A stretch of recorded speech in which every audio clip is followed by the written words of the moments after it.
ये कहाँ का जनरल है? ये कातिल अवाम है। और तुम इसके कहाँ के हाथों में बलोचों का स्लम डॉग हो? तुम तो इंडियन बलोचों स्लम का डॉग खून बने है। हुए हो। इसके हाथ शर्म करो, बलोचों की इसके इज्जत हाथ के में ऊपर तुमने बलोचों का दाग लगा खून दिया है। है। शर्म करो, इसके हाथों में शर्म पश्तूनों करो। का खून है। तुमने इसके हाथों तुमने में इंडिया कश्मीरियों का का खून है। इंडिया जी। का डॉग बन आपने के कश्मीर बलोचों को गाली दी है। आपने कश्मीर में आज जाके आम क्या क्या बलोच किया? तुम्हें गाली दे रहा है। आपने वो इसलिए कश्मीर में तुम्हें गाली जाके दे रहा आपके है कि उनको गद्दार आपके जो पसंद नहीं बगोड़ा है। फौजी है, आम बलोच जो आपके है वो बगोड़ा बहुत फौज ने इज्जतदार है। तुम आपको जैसे शर्म आनी गद्दारों चाहिए। बार बार और इंडिया का नाम सरदारों लेते से हैं वो आप। तंग आ चुका है। वो आप तुम्हें इंडिया का आपको जूते के नाम शर्म लिए आनी घिनौने बिना चाहिए। खाना नहीं पचता है। वो तुम्हें भारत जूते का के जिक्र नोक पे करेंगे। रखता है। तुम इंडिया के बलूच डॉग हो, पाकिस्तान के तुम इंडिया खिलाफ के है, डॉग हो। भारत का हाथ बोलो, है। कोई बात नहीं। पीओके की जनता बोलो, जितना बोलना है पीओके की बोलो। जनता खिलाफ अब है, आम इसमें भारत बलोची इसमें समझ रहा है यहाँ ये पर बात इस कि तुम इंडिया के मामले को डॉग सुलझा हो। रहा है। भारत का कैसे नाम नहीं लेंगे? क्या बात कर रहे हैं अहमद मस्ती खान जी आप? भारत का नाम तो करेंगे, लेंगे जिक्र। मैं आऊंगी दोनों के पास। एक बार मेजर जनरल डॉक्टर राजन कोचर सर, आपकी बारी। सर ये बताइए कि कहीं ना कहीं पाकिस्तान इस बात को नहीं मानेगा, और हम ऐसा देख चुके हैं जैसा कि अली अशरफ रत्ता जी ने अपने तमाम पॉइंट्स को रखा कि बलूच जो हैं, अब देखिए जिस तरीके से पाकिस्तान की पूरी आवाम बलूचों को गालियां देती हैं, इससे साफ जाहिर होता है कि इन्हें ये लगता है कि वो देशद्रोही ऐसा हैं। नहीं राइट, है, ऐसा नहीं है, झूठ। हाँ, ऐसा नहीं है। ऐसा पंजाब नहीं के है। अंदर बलूचिस्तान से ज्यादा बलोची रहते हैं। आम बलोची और आम पंजाबी की कोई लड़ाई नहीं बलोची है। ये चलिए सिर्फ ठीक है, इनको सरदारों और ठीक है, ठीक है। गद्दारों की हमारे लड़ाई कौम है। का पता नहीं है। सरदारों और हमारे गद्दारों की कौम का लड़ाई भी है। इसके नाम अलावा सही नहीं आम जानते बलोची हैं। जो है वो पंजाब में ज्यादा हम आबाद है बलोच हैं, हमको बलूचिस्तान से। बलोची कह रहे हैं। इनको इतना भी आप पता सोचो, नहीं। आप बलोच नहीं हो, आप गद्दार हो। आप चलिए बलोच को आऊंगी हम आऊंगी बलोची दोनों के कह रहे पास। हैं। कौन गद्दार है कौन बलोच नहीं है पता आपको चल गाली जाएगा। देता है, मेजर पता जनरल है? डॉक्टर राजन सर, आम आपकी बारी। बलोच आपको गाली देता है। देखिए सृष्टि जी, आई मीन मैंने पाकिस्तान के पैनलिस्ट को भी सुन लिया। वो बार बार बीच में अपनी बात रखने की कोशिश करते हो। जरूरत नहीं है आपकी। जब आपको टाइम मिला था बात करने के लिए, आपको किसी ने नहीं टोका था। आपको भी थोड़ा पेशेंस रखना चाहिए जब दूसरे लोग बात करते हैं। हाँ, अब आप देखिए इस प्रॉब्लम क्या है पाकिस्तान में।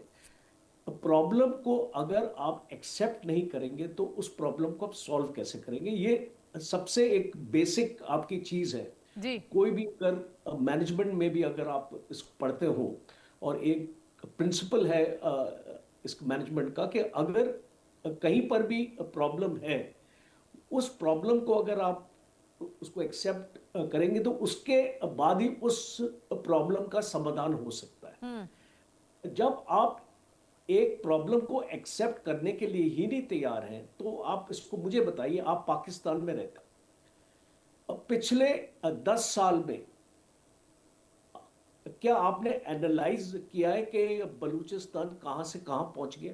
जी, 10 साल पहले की सिचुएशन। बिकॉज देखिए, एक मैंने इसके ऊपर रिसर्च किया था, एक आर्टिकल भी लिखा है।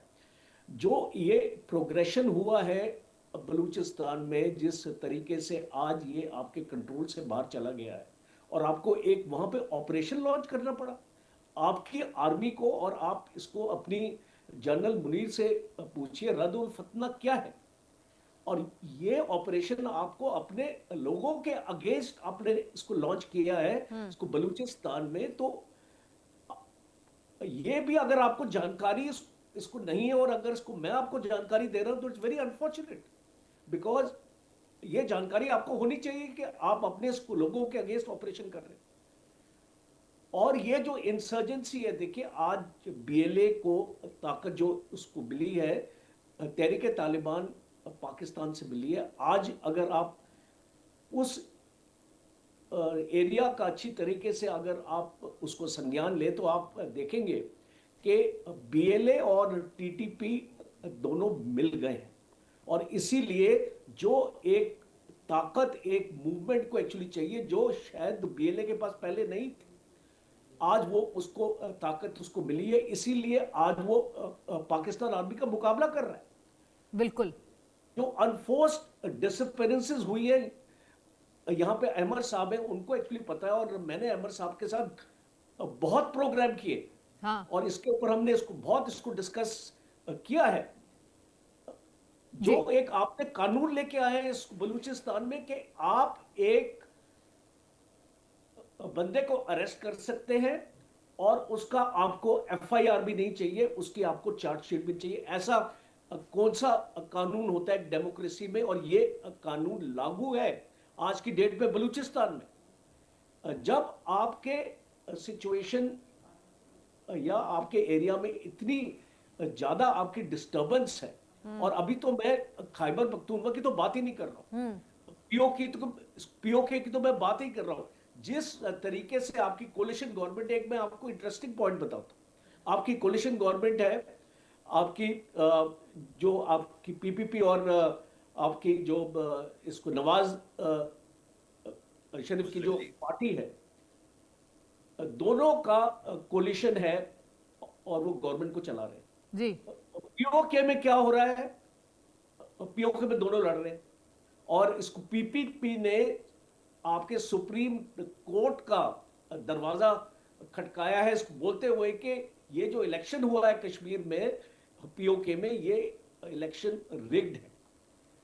तो इस तरीके की अगर आप एक पॉलिटिकल सिस्टम को आपने इकट्ठा किया इसको इमरान खान को बाहर करने के लिए, बिकॉज बेसिकली पीएमएल और आपकी पीपीपी, ये दो पार्टीज, इनकी आइडियोलॉजी अलग है बिल्कुल, बिल्कुल, बट ये हाँ। साथ आई क्योंकि इमरान खान को अलग करना था। जनरल मुनीर ने इनको जोड़ा एक साथ, और इनको इसको बोला, इनको जबरदस्ती बोला गया कि आप गवर्नमेंट बनाओ, बिकॉज इनकी गवर्नमेंट बन नहीं रही थी, इसको काफी देर तक लटका हुआ था मामला।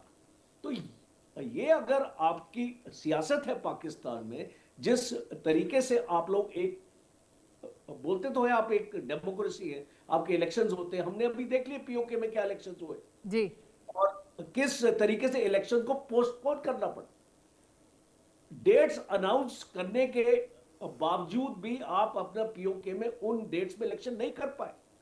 इसका यह मतलब है there was a failure of sir आपने your बहुत अच्छी बात कही है सर, आपने सारे रूट कॉजेस को यहाँ पर शो में लेकर आए, और सर यही वजह है कि हम जब तक रूट कॉजेस पर बात नहीं करेंगे, डिबेट का जो दिशा है, डिबेट की जो दिशा है वो बिल्कुल अलग रहेगी। एक बार मैं चाहूंगी प्रोफेसर करोड़ी सर के पास भी जानना, क्योंकि देखिए सर आपका भी यहाँ पर जिस तरीके से सटीक विश्लेषण होता है कि कारण क्या है, और कारण को जब तक पाकिस्तान नहीं समझेगी, वो कैसे यहाँ पर बलूच जो तमाम विद्रोही यहाँ पर सामने आ रहे, जो प्रॉब्लमेटिक यहाँ पर सिचुएशंस हो रही हैं, अब तमाम देशों के पास जाने की जरूरत क्या है। एक बार मैं सर चाहूंगी आपसे कि क्या आपको उम्मीद है पाकिस्तान से कि पाकिस्तान अपने ही लड़ाकों को समेटने की कोशिश करेगा या नहीं है अभी?